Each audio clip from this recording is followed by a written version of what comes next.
So here's how to fix Roblox game client is not responding. First, click on your Roblox player, right click, show more options, properties, then go to compatibility tab and check run this program in compatibility mode for Windows 7.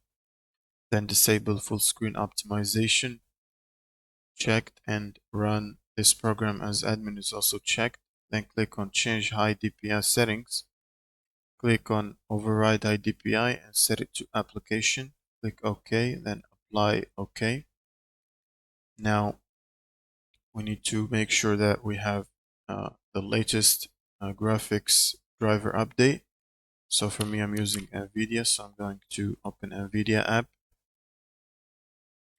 and under drivers tab, click on check for updates here and make sure you have the latest GeForce Game Ready driver update installed. And now you can close this and launch Roblox again, and it should function properly. And that's it. Thank you guys for watching and subscribe.